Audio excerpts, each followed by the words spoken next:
Hey guys, how are you? I hope you're all doing very well. This afternoon I'm going to be doing another movie review. This movie is a horror film from the United States, English language, released in the year 2016, directed by Chris Farling, and this film is called Mercy. So Mercy takes place with a family. You've got four brothers who, two of them come from a different father, so they're stepbrothers, and there's a lot of animosity between them. They don't like each other, but the reason why they've been reunited in this remote country house is because the father told them that their mother is on death's door. So she is dying from an unexplained illness, and so he wants to discuss the inheritance that she's going to leave behind. So it turns out that the father wants to keep the inheritance, much to the displeasure of the brothers, so there's a lot of complications as a result of the money. But further complications are going to be added when they realise that there is an outside presence that is lurking in the shadows that actually has a keen interest in the well-being of this mother. And so they're going to stop at nothing to get inside and try and get what they want, which is ultimately going to turn the night into a bloody game of survival. So who comes out in the end is something you're going to have to find out for yourself, because that's as far as I'm going with my synopsis. Now my thoughts on Mercy. This is definitely a different kind of home invasion film, and for that reason I can see why people didn't really like it. On IMDb it has an average score of 4.2, which is actually quite poor. But coming into it I was expecting something of The Strangers, and yes, the movie does emulate a lot of what The Strangers has, but I think this is actually a little bit different in the fact that it is definitely a character study, and it does have that psychological element. So when you're actually watching the first half of the film, it's not necessarily a straight out home invasion, it's more a case of what money can actually do to a person. And I think it was very scary in the way it portrayed its characters, is that initially you think, okay, these characters, they are very standard, your typical sort of people who have come together to basically grieve at what was going on, the impending sense of their loss with their mother who's on death's door. But when you actually sense that maybe that money is clouding their judgment, then all of a sudden you feel, okay, what are their motivation? What is the motivation? Do they want their mother to die, which is very terrible, or are they actually have a genuine sense of of this pain that they're suffering? So when it comes to money, it shows you how money can corrode a person, it can change a person, and there are very subtle hints into these characters to suggest that maybe they aren't as innocent as you would first think, and it's not spelled out for you. There's a lot of curiosity to the film that is not really delved upon. It's not really told what these characters are all about, and that can create that monster inside your head. And I think that monster inside your head gives these characters a lot more of a level than it would if you actually knew exactly what was going on, if you knew exactly whether they were bad or good. And so because that curiosity is running amok in your mind, it actually gives it a little bit more of a scarier sense.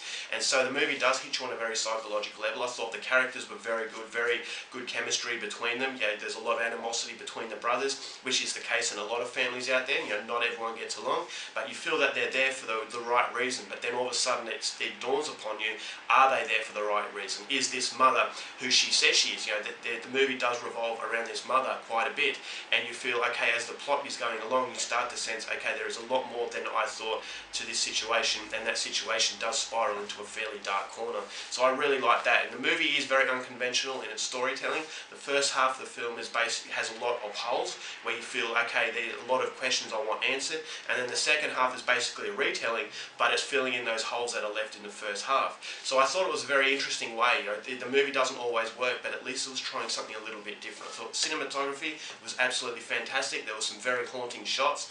There were some moments of eeriness that were completely devoid of all score, so you didn't actually hear any music. It wasn't dictating when you should be feeling scared, and that gave the film a lot more eeriness as well, and actually gave it a little bit more of a realistic approach. It felt like you were a fly on the wall in some scenes, and you're actually watching it unfold. And so when it's not dictating when you should be feeling scared, it's giving a little bit more respect to the audience, and it's allowing that creepiness to really actually get upon you because it's not being force-fed to you. So that was very good.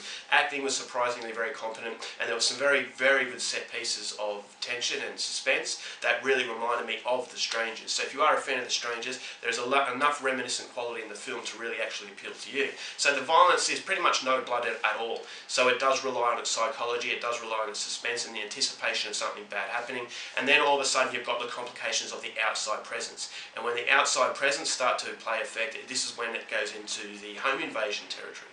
And so the home invasion territory in the second half, it basically explains who who this outside presence is. And I think the actual explanation behind the outside presence was very, very creepy. I actually thought that it was actually quite chilling, so I really liked the way that went about it. So a lot to like about Mercy, but unfortunately there are a lot of plot holes. There is a lot of silliness, especially in the second half of the film, where you're constantly asking questions that were just, why didn't they do this in the first place? Why didn't this person do that? And it's obvious that they did that because they wanted the film to be a feature film. If they actually were sensible, it would have been over within 5 minutes. So you're kind of thinking to yourself, okay, it's one of those films where it's got a lot of plot holes, got a lot of silliness, it's got a lot of suspension of disbelief for the sole progression of the film.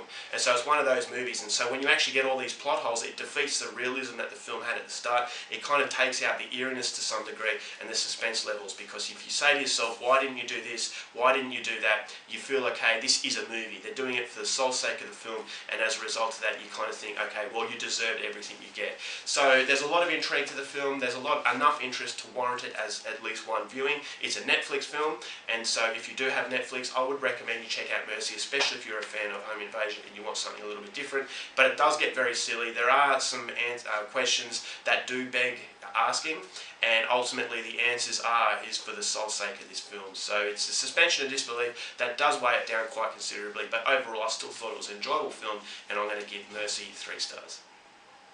Alright guys, that's it for my review. Hope you enjoyed it. Next time, keep watching movies, and I'll see you later. Bye.